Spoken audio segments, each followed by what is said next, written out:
Hello everybody, and just here, and welcome back to Unnamed Memory, episode 8, in which, who knows?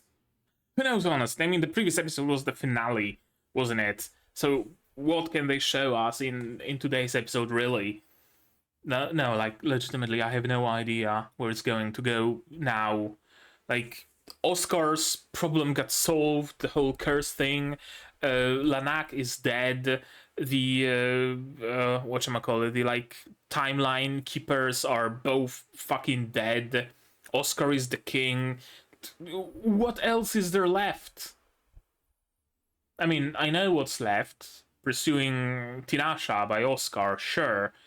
But besides that, I'm assuming the source material was a little bit better about leaving us some hooks into potential future plots, but this show, not really. Regardless, in the previous episode, as I said, everything was solved. Really. How did the previous episode happen exactly? I think it was. Yeah, Oscar went to the country where the girl is from, that princess that was like pushing herself onto him, and they were waiting for the armies to amass so that they can take their armies. Not even a fucking battalion, by the way, from the looks of it. Their armies to march onto Lanak. And he got word of the prince or the king of that country being in contact with Tinasha. So he, of course, whatchamacallit, he, of course, wanted to contact her as well, and she went away. And yeah, she left the king of that country a warning that, you know, chill, let's not attack for a couple more days, right? Chill. But, of course, without proper explanations, because she had a couple of people with her that were, as we know now, a couple of them were loyal towards Tinasha, but at least one person was more loyal towards Lanak, so of course it made sense for her to keep her plans to herself. They eventually marched out with their, like, 50-odd soldiers, and they were contacted by one of the, like, I don't know, archmages or whatever of Lanak, who offered to teleport them to have a good look. And of course it was a setup. Of course it was a trap. Who'd have thunk that it would be a trap? That it would be an ambush? Of course it was. They got ambushed, there was much fighting, and eventually Tinasha came out, also surprised, because she, I guess, thought that her warnings would have effect. Not really, unfortunately. And the plan was revealed. Of course, Lanak wanted to use Tinasha's power to tap into the concentrated mana of the 7 lakes? Or was it 5? I think it was 7. Of the 7 lakes of mana, and do some sort of a ritual that would give him control, like absolute control over the entire territory, like become a local deity, basically. That was the plan, I think. I ran out of tea, so I have to use water with a dash of mojito syrup. I know it's mojito, by the way, no need to leave an angry comment. Or actually, you know what? Leave an angry comment about me using mojito, right? Like, engagement farming is in vogue, so let's farm some engagement. Yeah. Where was I? Before the mojito? Right, Lanak's plan, that he wanted to become a local deity. Apparently that's because apparently he needed Tinasha for not so much her like natural power, but rather for her endurance and strength in like controlling magic, because apparently males are not particularly suited, or at least male witches are not particularly suited to use magic, because they essentially burn out very quickly. and are generally weaker. So by using Tinasha as a proxy, he would be able to cast magic much more powerful than he would be able to do alone. That was essentially the plan. And at the same time, he was already kind of burning out of his like life force reserves, or whatever you want to call it.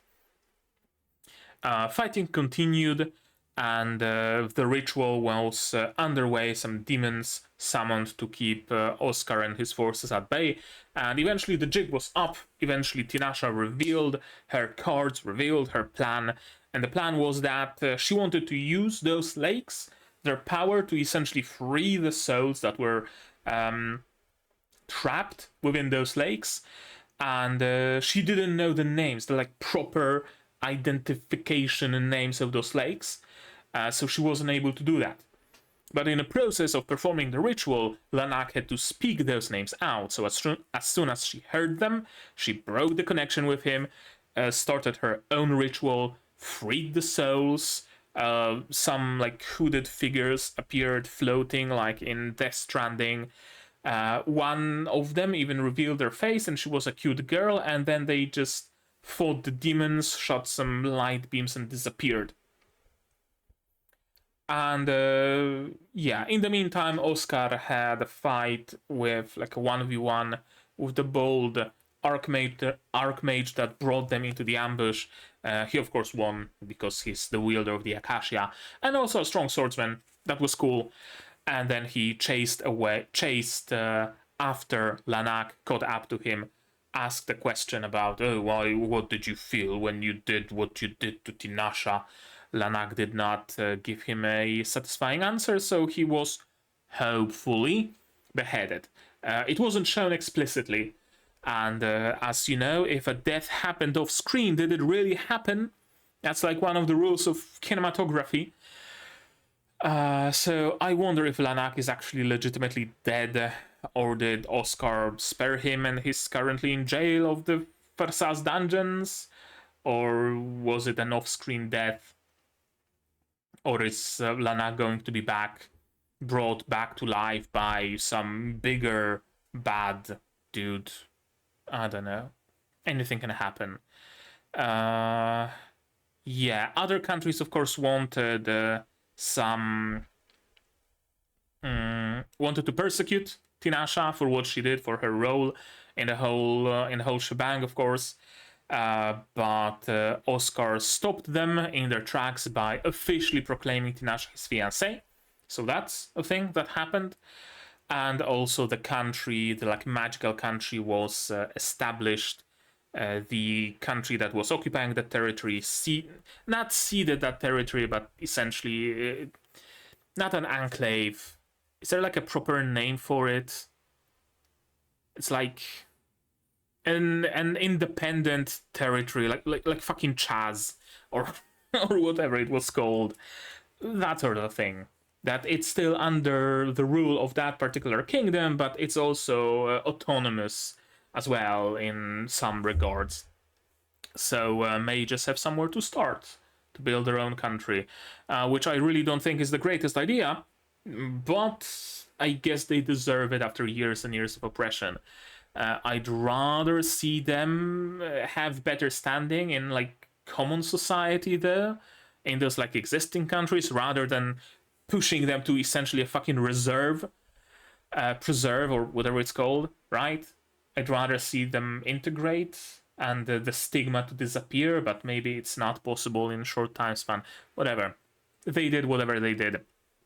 And it seems like Tinasha is the queen of that country, because no other ruler was proclaimed. She proclaimed herself the ruler of it, so it probably stuck. Yeah, and the king or the prince or whoever he is of that one country also had a bit of a change of heart about mages, as he was, raising his sword against a child mage and questioning, is it really, worth it killing innocent children, and reminiscing the words of whoever it was that, Tinasha, that, your, forefathers slaughtered mothers and bashed children's skulls in because they were mages, or whatever it was she said. Overall, good episode. I enjoyed it. Didn't feel rushed for the first time. Had some actually nice story. Had the whole plan of Tinasha's actually explained and realized in full, and it was a satisfying resolution. It was all well and good. Kind of a bad thing that they did not show her bonding to her like attendants that she had with her, but I guess I can live with that because the main story was good. I liked it. One of the best episodes of this series so far. So I wonder where they're gonna go from that point. We still have like half a year until Tinasha's contract becomes null and void. She already is Oscar's fiancée officially, in like official capacity. She's a queen apparently as well. She has her attendants. Status quo has shifted a little bit. Oscar himself is a king as well. So, is it gonna be more politics? Maybe. Maybe it's gonna be more politics. Or are we entering this like, oh, this wasn't supposed to happen in this timeline, but there were no timeline keepers to stop that from happening. And now the timelines are going to diverge. Oh no, the canon event did not happen. The reality is going to collapse. Kind of a thing. We'll see. We'll see, of course, in this episode. And to watch, you will need your subs, of course, to follow along with me. I'm gonna need my sound to hear what's going on in the show. And I'm gonna have to ask you for your support. Support the channel if you want monetarily on Patreon, YouTube down below, or not. Share my content, spread the word, costs you nothing, helps a lot. And with that, we can start watching episode 8 of Unnamed Memory in 3, 2, 1, go. Yeah, Tuldar. That was the country that ceded a piece of its territory.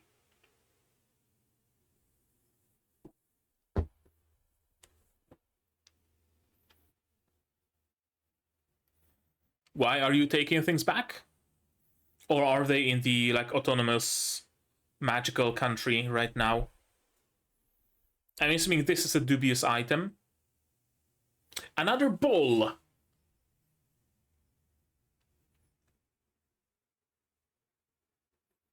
Yeah, another ball. Are we fucking summoning a dragon and making a wish? Is that what we're doing?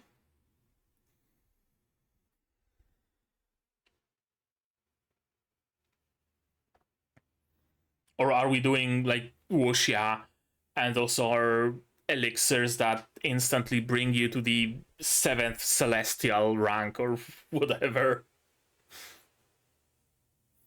Man, I need to read some wuxia. It's always so fucking ridiculous.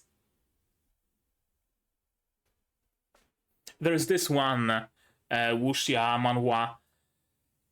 Fuck, can't remember. Oh, above 10,000 people, I think it's called. Yeah, it's like a parody and it's fucking amazing. I need to check if there are any updates to it because I kind of stopped reading it a little while ago, but I gotta get back to it.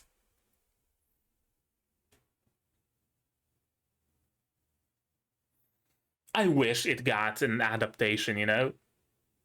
It would be a perfect material for a completely fucking bonkers, ridiculous show.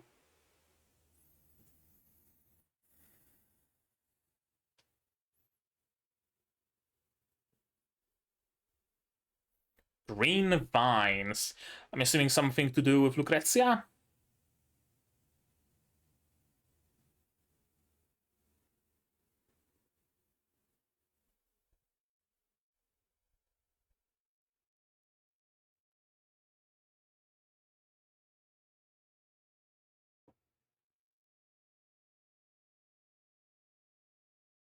Just random horse riders, or did you identify them?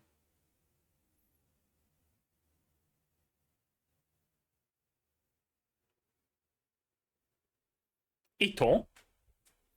Okay, nomads. Gotcha.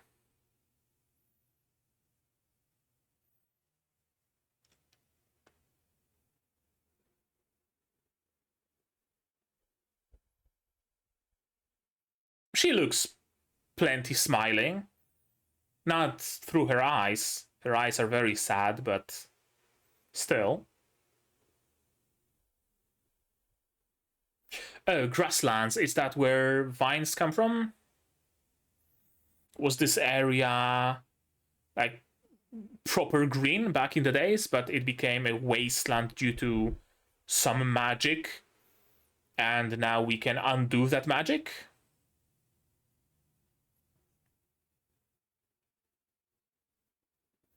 Yeah, there's trees and stuff.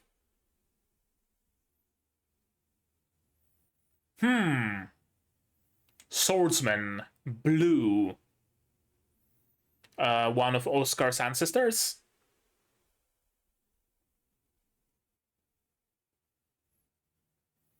Or Tinasha in disguise?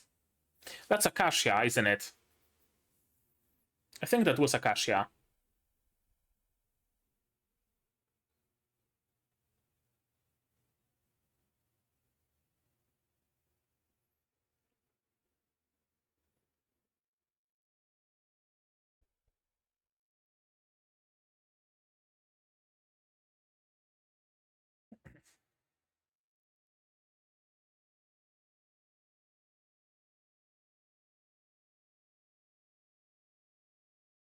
Something rings a bell?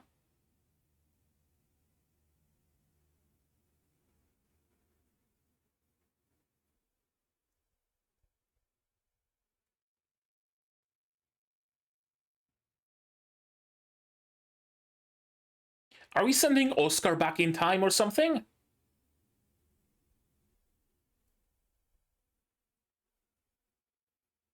Probably not, then.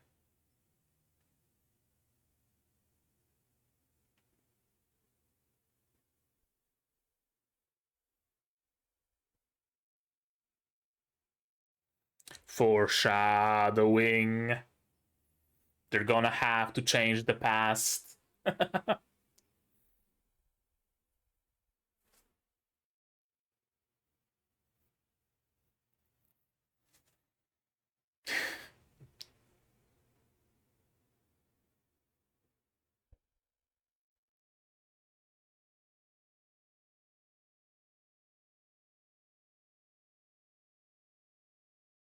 It's a convenient form. She can snoop around and listen in. Swordsman in blue? No. Mind control. Or a dream?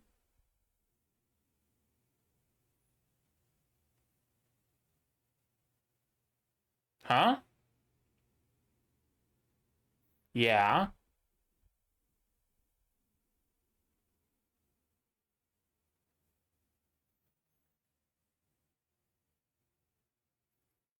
Okay. Okay, so like magical burst that's... Oh, it's the Elsa. Or Eliza, or whatever her name is, isn't it? Probably. Hate for the Raiders. Maybe a descendant of the Blue Swordsman.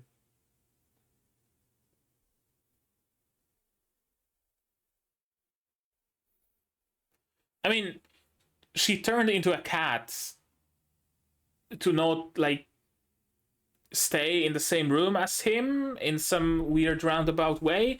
Why is she still a cat, though? Why is she still a cat?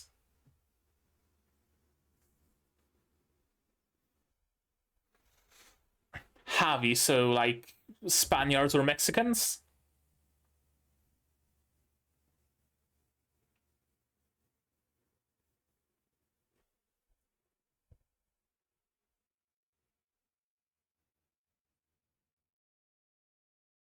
Okay, don't mind if we plunder you then. If we turn out to be stronger. Just any random woman? Oh, Elsa.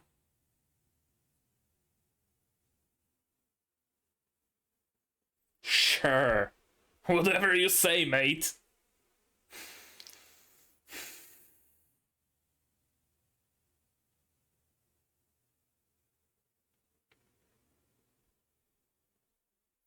No, a more ancient god. Yep.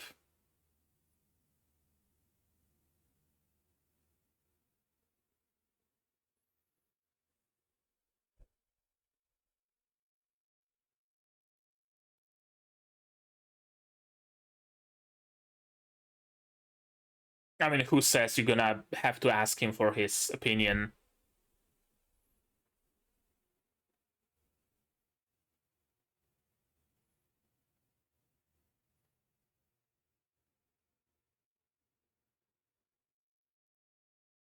You really brought her here?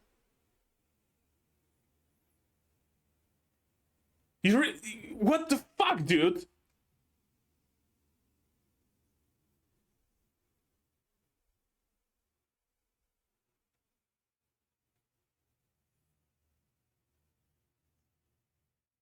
We skipped another 10 chapters or something, haven't we?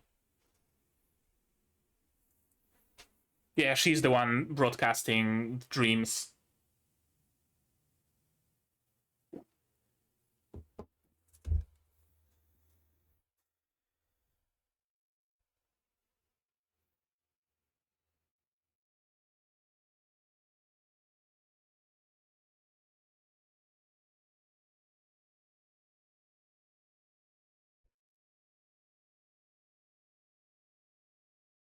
And there goes his hand. Good.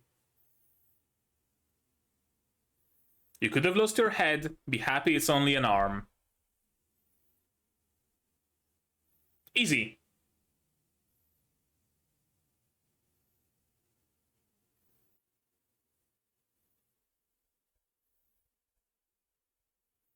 Huh? Or is it him broadcasting the dream? What the fuck's going on?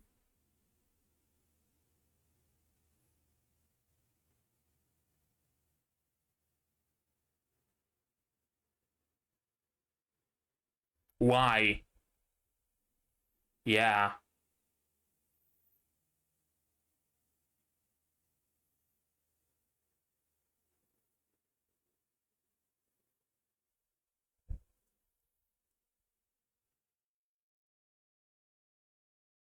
Can someone explain what the fuck is going on?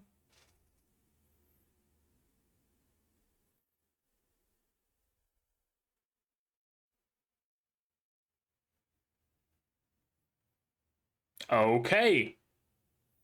An angry spirit or something of this plateau.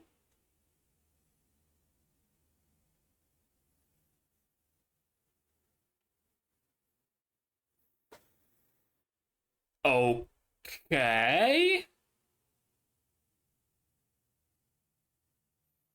You know, if there was a time to turn back into a human, it would be now. Maybe don't get rid of your magical sword, my dude. Let's not treat it like a fucking javelin. And now we have no sword.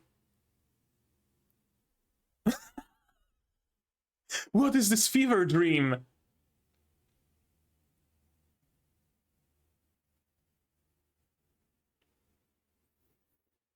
Okay, thankfully there was some water.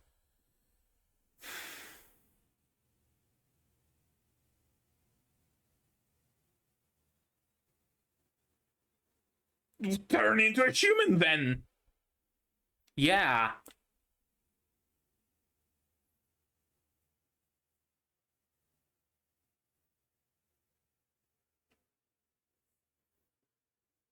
A weird glowing rock.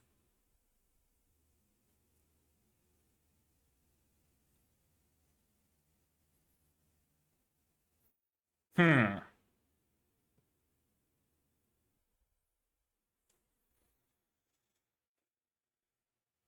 Are they going to find the god sealed in here or something?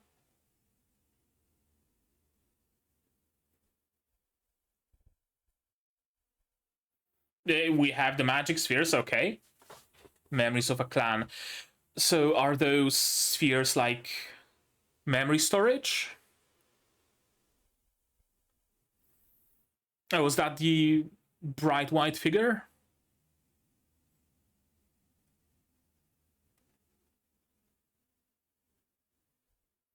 Yeah, bright white and featureless. Checks out.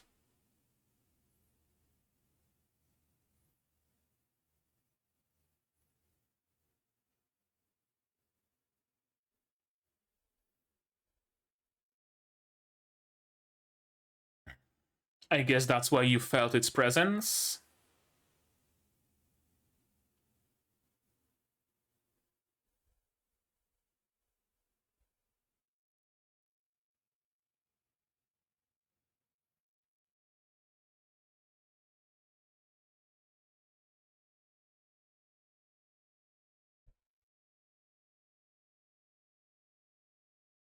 Okay, so like Elsa? Eliza?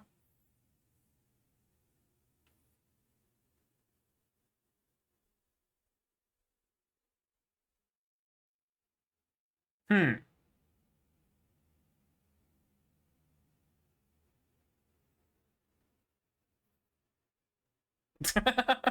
Yeah, I mean this was obvious.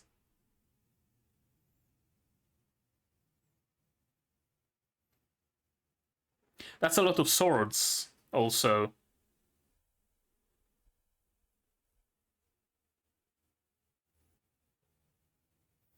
Just gonna pick up any random sword? Probably. Is it gonna turn out magical? Maybe.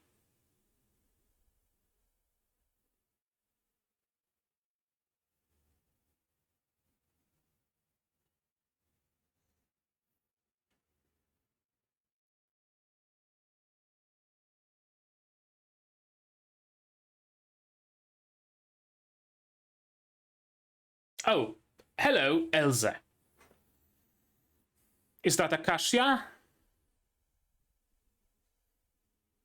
No, just a phantom sword thing.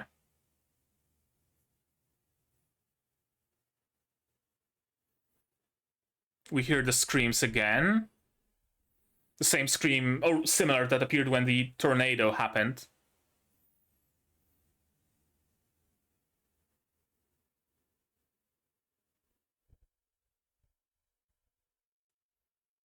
Can't you, like, Actio Acacia?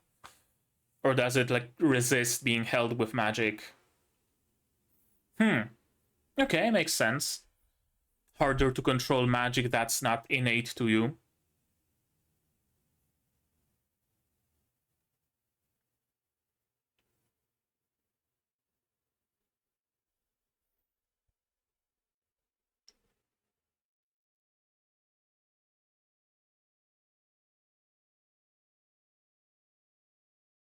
Well, we can always damage the body and then fix it, can't we?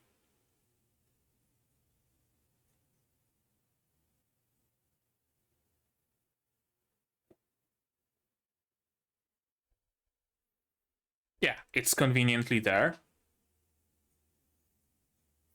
Just don't aim for the vitals. Like, stab her in the stomach. It's probably gonna kill the god, and then Tinasha can just cast heal. And problem solved, right?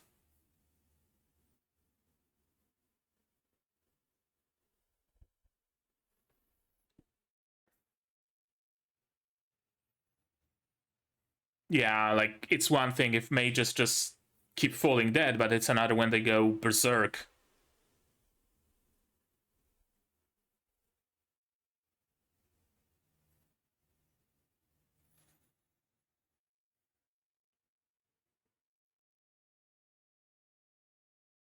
Okay. That's the plan. If possible. If not, then, I mean, the good of the many outweighs the good of the few, or something like that, right?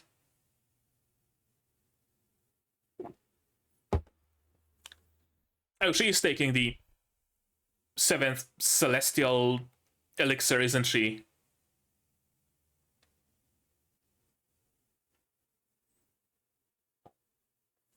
Some sort of Medicine that can unseal her power or something like that?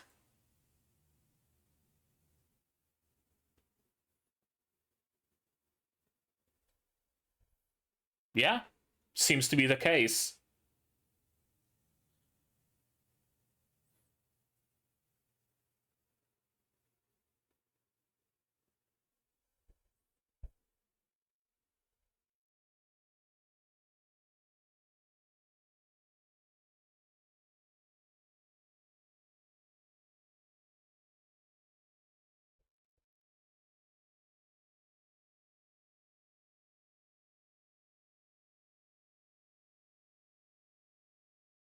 What's your deal in the first place?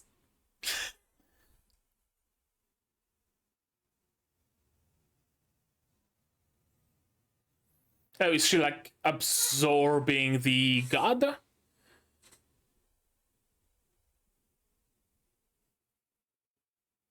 Absorbing the god's magical power or something? Well, I'm just gonna stab it then.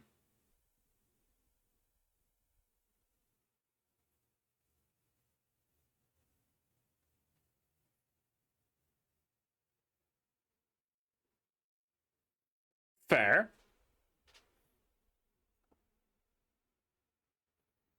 Okay, so I guess she absorbed the god into the crystal ball that she swallowed?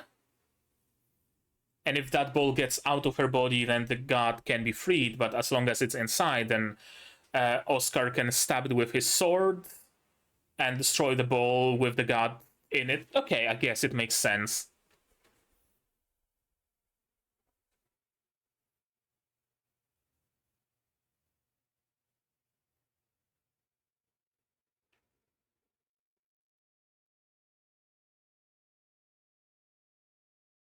Wait, have you? This is the first we hear of it.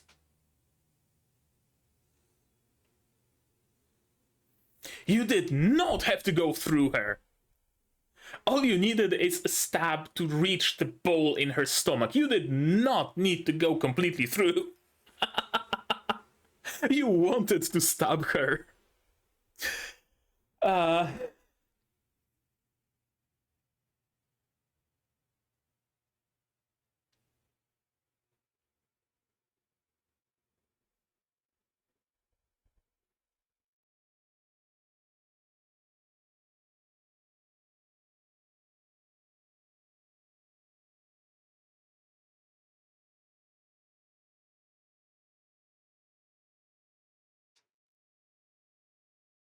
Yeah, I mean, he tried to rape you once. Who's to say he's not gonna try again?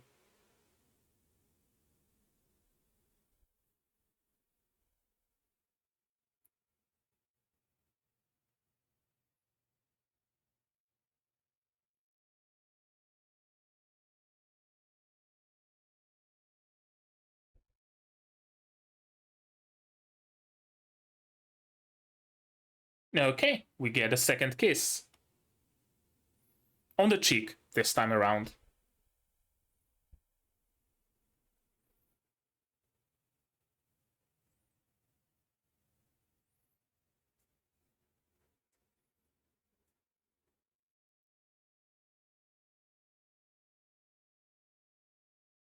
Man, that episode went fast. Oh, that went fast. I really did not notice the passage of time. We're back to the episodes being fever dreams, aren't we?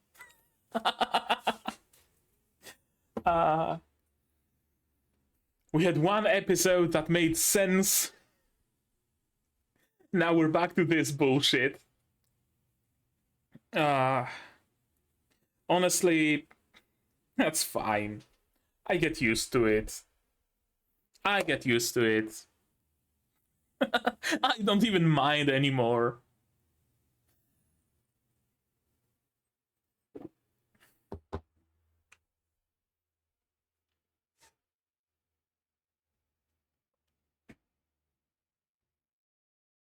We have the time for some after credits? I don't think so.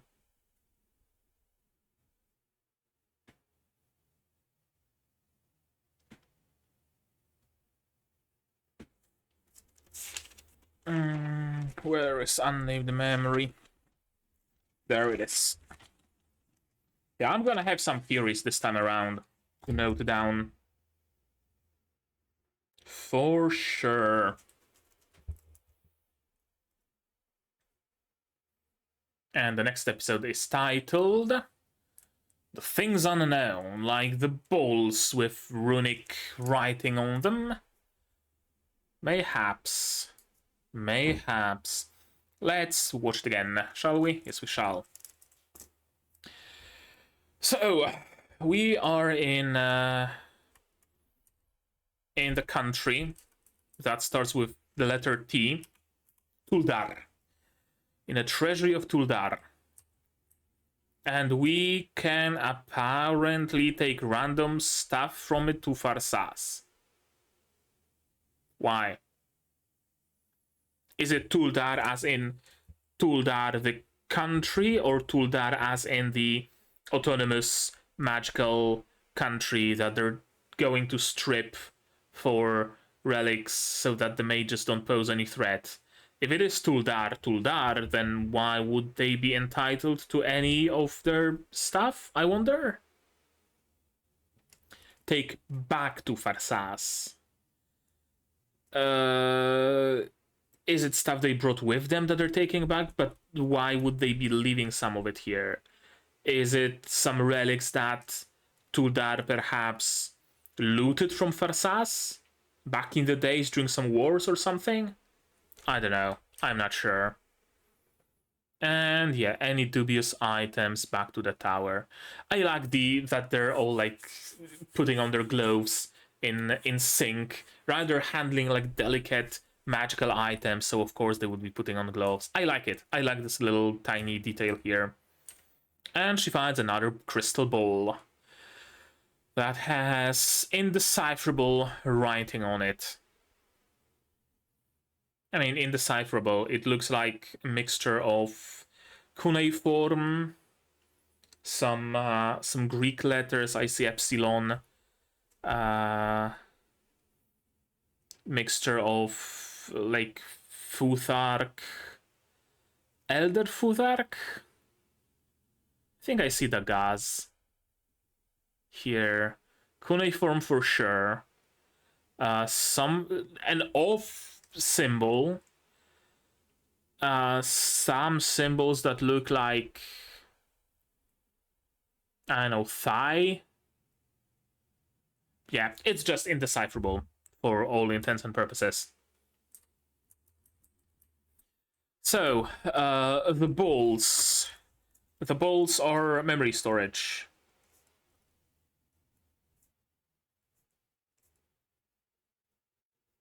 Memory / history. Storage. Either they are a memory storage in that they contain the memory of a given person or a given group of people, or they are a history storage in that they contain within the entire like recorded history, and in general the entire history. That would explain why, what's her face, the like timeline keeper girl wanted to get her hands on one of those balls, because perhaps in that ball was contained the entire like life and existence of her partner, and she would be able to like take it out of the ball and bring him back to life or something like that. Maybe like those are like 4-dimensional representations of the world, in that they represent the entire world not only as it is but also as it was. I don't know. That would be my my prediction. Okay, we are randomly in a fortress in eastern Farsas, bordering Yarda. Is Yarda threatening Farsas that they're here, or why are they here? Just randomly checking how the extremities of the country are doing, or what? Yeah, nearby village was attacked by the Ito people. The nomads. Story about a blue swordsman. Who could it be, I wonder? Save the girl from being abducted. Blue swordsman is either Oscar's or Tinasha's ancestor.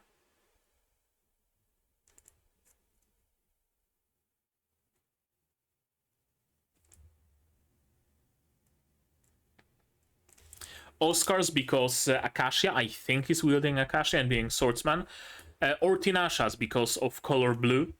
And she also can wield a sword, so could very well be her father, maybe, or her grandfather. She asked to take his hand in marriage, but he turned her down and left without a trace. I would think that Tinasha knew the story, or perhaps the truth. Apparently not, though. Claimed to be the son of the girl he saved. He came from the future. Are we going to do some timey-wimey shenanigans?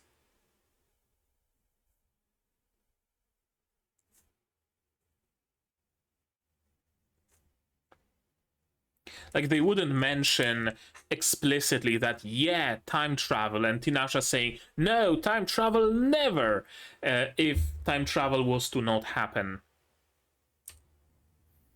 And the nomad who abducted her back then.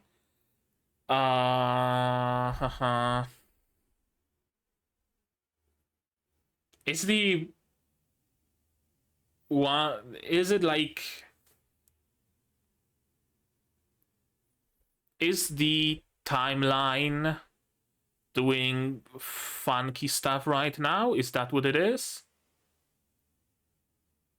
Like she, Elsa, was supposed to be kidnapped by the one-armed man. And she was supposed to bear a child. That would become the Blue Swordsman.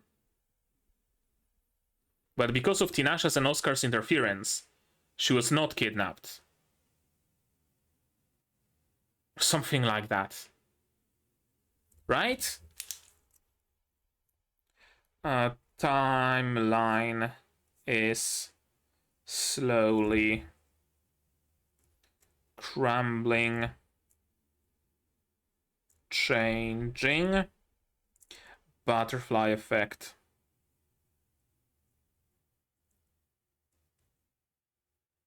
Maybe, because there is a parallel between Elsa being kidnapped by a nomad, right? And the girl from the story being kidnapped by a nomad. Travel to the past to change his mother misfortune. He will cease to be born. Yeah, okay.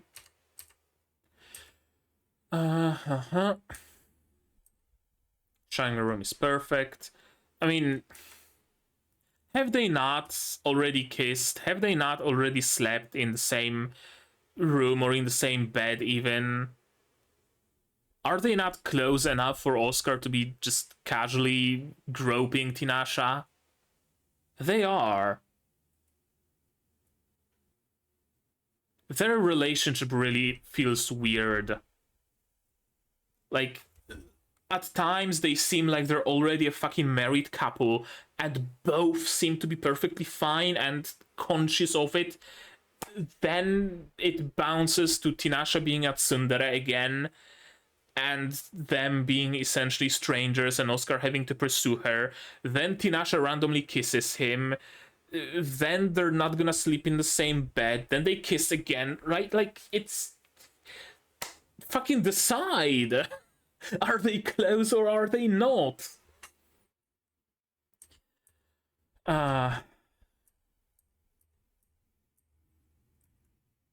And we see this, like, weird dream that Elsa is projecting. What?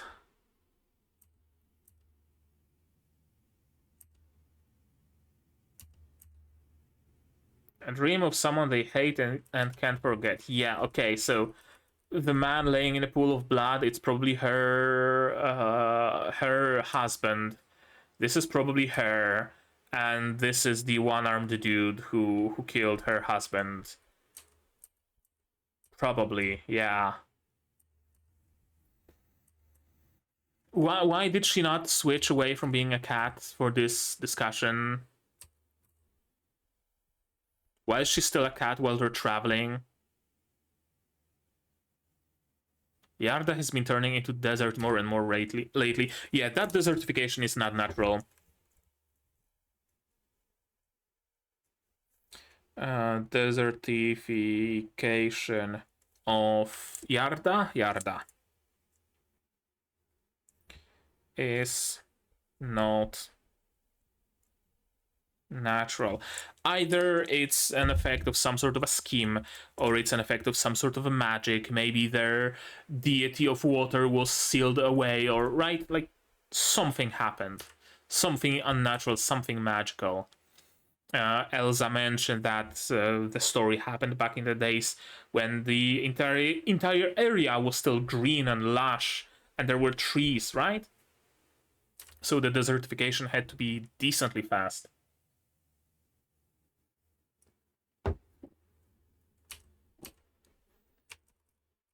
At the same time, the area doesn't seem like, industrious.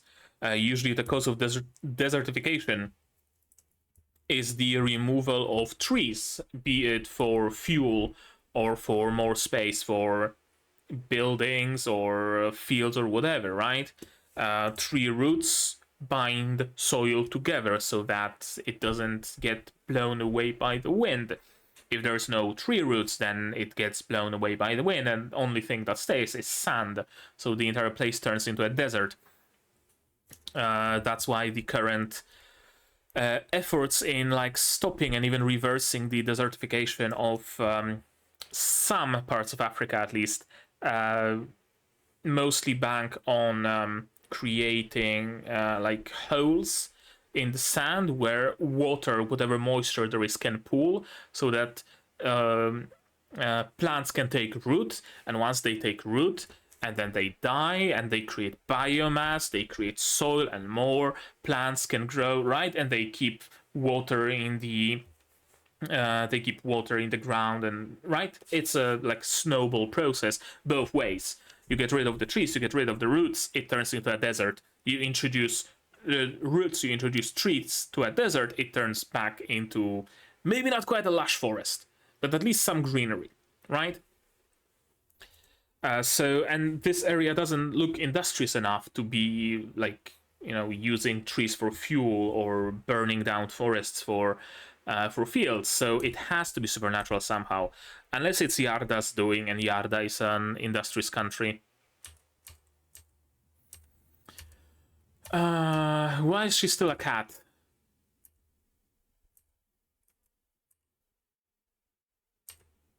Plundering is our clan's way of life. Yeah, well, maybe your clan's way of life should end right here then. How about that? A woman I failed to kidnap a year ago will have a random duel on the sacred place, and Oscar goes there, and it's a place of a god that got bound here, and Tinasha can feel it, and Oscar brought her here. What's going on?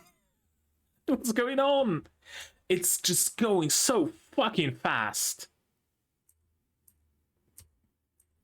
Why did you bring her here, even? I'm glad that the duel at least went fast, because I fully expected this duel to be stretched out. I fully expected this show to suddenly forget that Oscar is an immaculate swordsman, and I expected Oscar to be like, oh no, I'm losing, I'm barely holding on, to just introduce tension. But no, thankfully not. Another thing I expected is that perhaps this area, this plateau, what's wrong with it is it saps away your strength or whatever, so that Oscar would be actually at a disadvantage. But no, thankfully, the arm was chopped off very quickly. And thus the duel ends. And he calls out her name. What? Why? And she walks up to him. And apparently he is forgiven, reattach his arm, stop the bleeding. And she seems very scared of Tinasha's power. And why is Tinasha still a cat?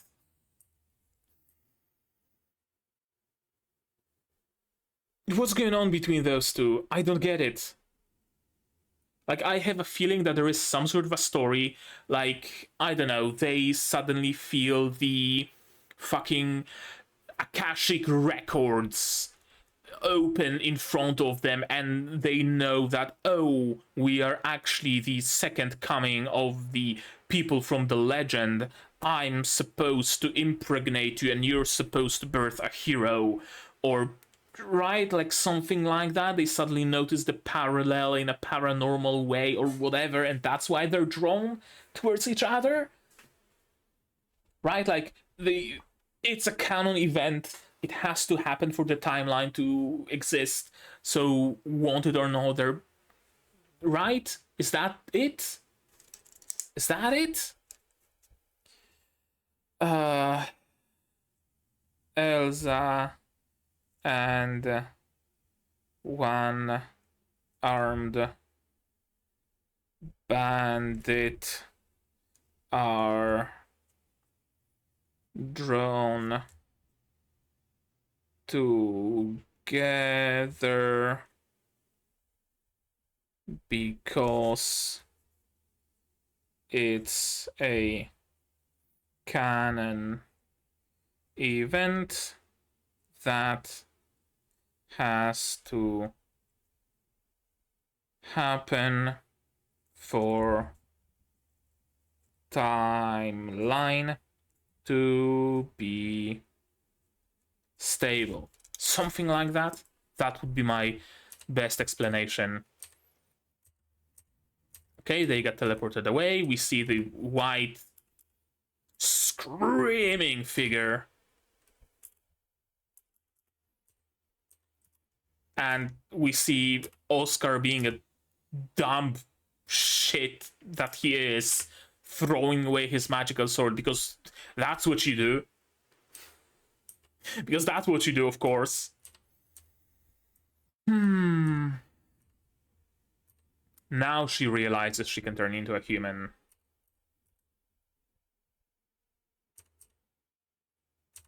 Eat of sacred grounds.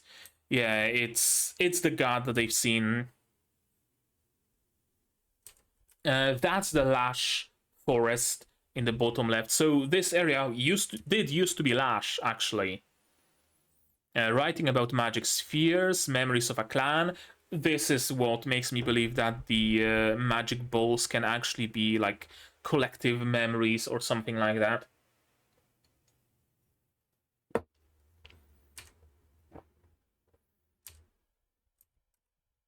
For a moment here, I thought it's Tinasha also depicted on this fresco, but no, she's just standing in front of it.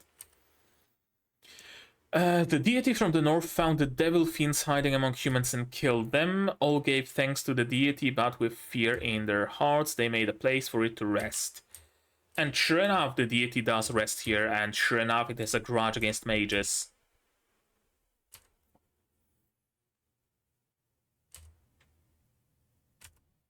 Yeah, before it, those with magic find themselves affected physically and mentally. Their magic runs wild, and either it just straight up burns out their magical circuits and kills them, or they get to rampage for a moment, killing those around them.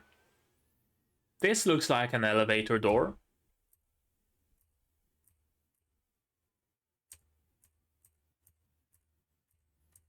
And sure enough, there's a god down below, and she entered the body of Elsa, who was supposed to be teleported away.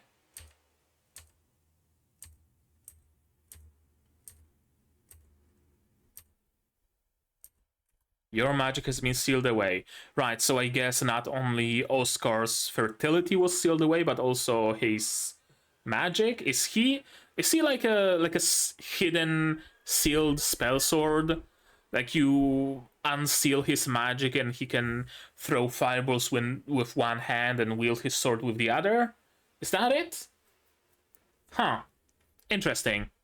I'm curious where it goes. Just so you know, maybe you know it already, maybe not. I fucking love spell swords. My favorite class anywhere and everywhere. If I can play a spell sword in any game, you bet your ass I'm playing a spell sword.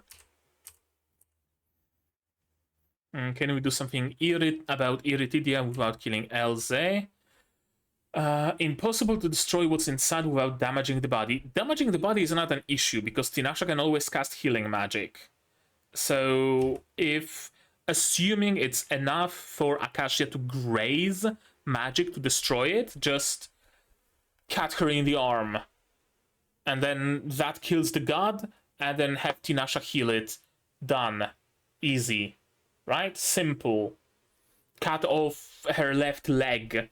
She can have a peg leg, that's not a big issue, should Tinasha not be able to attach it, which she would be able to. So it really doesn't seem like much of an issue. As long as the damage Elze sustains to her body is not lethal, chances are it's still going to kill the deity, because it's Acacia, and her body is still going to be perfectly salvageable with Tinasha's magic.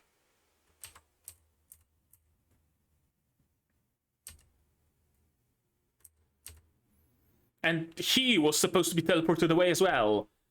But no, he's here. I can't let you kill her. Why? Why are you so obsessed over her?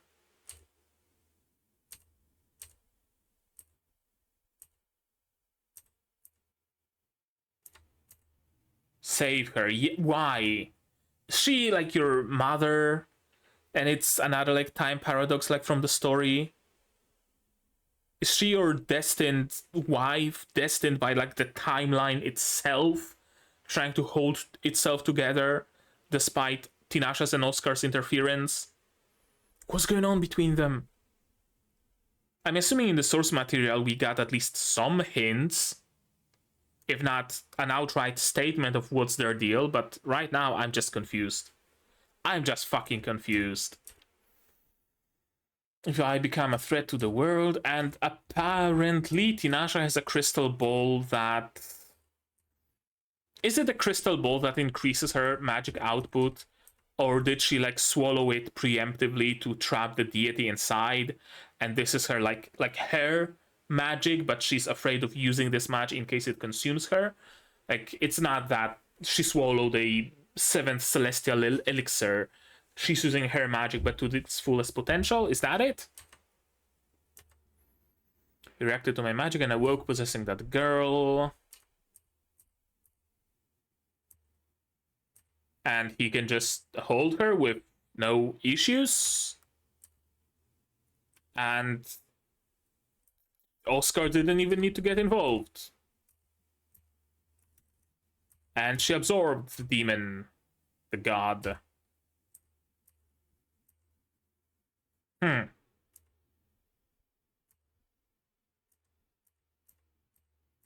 And yeah, let's slice it open.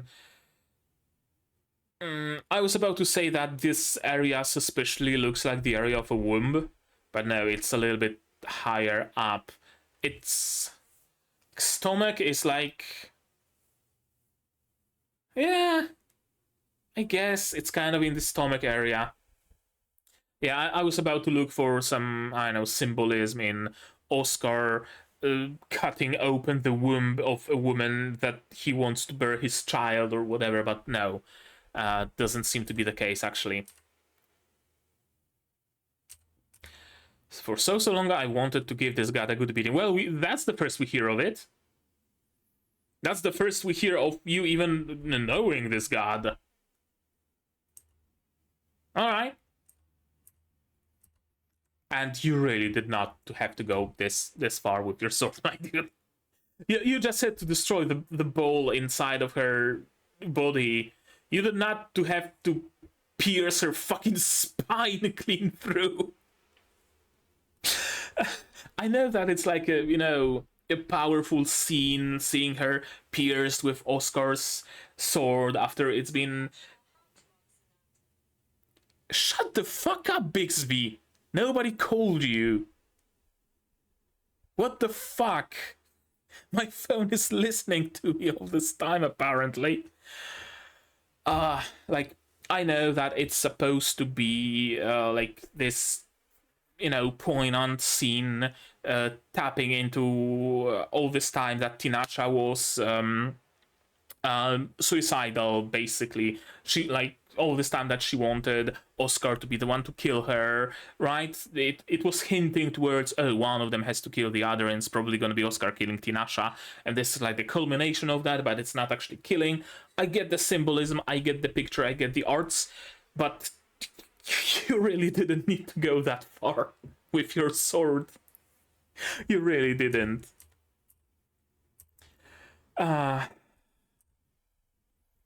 Elsa received treatment and was left in the village ruins. Why? If she feels like it, she'll come back on her own. And she'll probably not feel like it. She'll probably bear a child of this random dude. And that's gonna be the Blue Swordsman, I assume. Maybe. I don't fucking know. Everything kind of hints towards that, doesn't it? And yeah, a little bit of a moment between the two of them. She's very shy when it comes to a kiss on the cheek. And here we see Acacia, and that's the episode. And the next episode is The Things Unknown. Why the fuck was this episode named The Green Vine? That's what I want to know. There were no fucking vines and there was no fucking greenery. What's the deal with that? God damn it. This show, I swear. This show. Yeah, we're back to our, like, weekly scheduled brain rot, essentially, of watching some jiggling keys, not being able to figure out what's even going on. The previous episode was good, in, like, proper, anime, proper storytelling good. This episode was entertaining in the watching a Bollywood movie that got 1.2 stars on IMDb kind of entertaining, right? Without subtitles. You see people flying around the screen, someone summons a god, someone suddenly pulls out a sword out of someone else's mouth, and it's just a fucking complete and utter incomprehensible mess. But you're sitting there with your friends, you're laughing, and you're having fun as you're eating pizza. Right? It's fun in this way. I'm having fun with it. I decidedly certainly am in this way. And I still see a lot of the, like, underlying potential, quote unquote, in it. I see the world building. I see what they're trying to do here, maybe. I think with, like, the timeline shenanigans, and maybe some timey-wimey shenanigans and stuff like that. I really appreciate the world building with, like, old gods existing. And perhaps the god that everybody worships nowadays is not actually a god. Maybe it was a very strong witch or something like that. Maybe time is cyclical. I see all those, like, underlying mechanisms and underlying world building. But then we get randomly teleported into a border like city. We hear a legend and we fight God in the span of a single episode. And none of that actually has the time to, like, sink in. None of that has the time to develop fully, properly. Right? Like, this episode would feel much better if it was spread across, like, 2 episodes, for example, to give Elsa time to maybe wrestle with what she's feeling, right? For her to sit down and think of the one-armed bandit and be like, why am I drawn towards him so much? think about it, right? What's going on? He killed my husband. Why am I so attracted to him? Is it outside interference or is it myself? Maybe having Tinasha notice something, right? Like stuff like that. Time for things to sink in, time for things to develop. Because as it is, it's just we're just fucking going, and we're not stopping. This train has no brakes. That said, again, I enjoyed this episode mostly for the underlying storytelling, for the potential of some like storyline shenanigans. Maybe the storyline is breaking and trying to fix itself. Maybe the world itself is sentient, trying to fix the timeline. Maybe, right? Stuff like that I always really find appealing. That I really appreciated this episode for. But all the other stuff that happened, like Elsa and the one-armed dude, I don't get it. Not even in a way of, I was provided hints, and despite having those hints, I can't figure it out. But in a way of, I wasn't told shit, and they're treating this as if I was supposed to know. Like, I can surmise, I can theorize that it's maybe the parallel to the story that was told. And it's probably that. I'm not sure. But none of that, like, there's no like direct connection, I guess, because I think it just again went too fast. What else is there in this episode in particular? The whole duel being like organized so quickly with no transition anywhere. Yeah, I guess I'm not really gonna say anything particularly particularly big, and it's not going to be a big review when I say that it felt rushed, because that's basically a common thing to all those episodes, but maybe besides like the first couple, and besides the previous episode was actually like relatively well paced, but now we're back to just blasting through it. So again, to sum it up, I liked this episode. I liked what happened. I liked the like amount of things I can theorize about. I like the world building and stuff like that. But I really wish things had time to sink in, and I really wish they had time to get like more in depth into it. And I still wonder where exactly is the second half of this season going, really. Is it going to be the bowls? Are they going to discover what the bowls are? Because if not, then this episode really felt like another like self-contained story, basically, and we're back to square one, where I've no clue what's gonna happen in the next episode, really. If we continue, then okay, I can see Eliza or Elze going back with her one-armed bandit. Or maybe alone, announcing that, oh, I got pregnant from that dude and I'm gonna give birth to a hero. Why did I do it? I don't fucking know. The world itself compelled me to. And that tips Tinasha towards, oh, the world itself, well, shit, is the timeline breaking? What happened, right? Stuff like that. We could go in that direction. But I can see it also perfectly plausible to just go back to Farsas.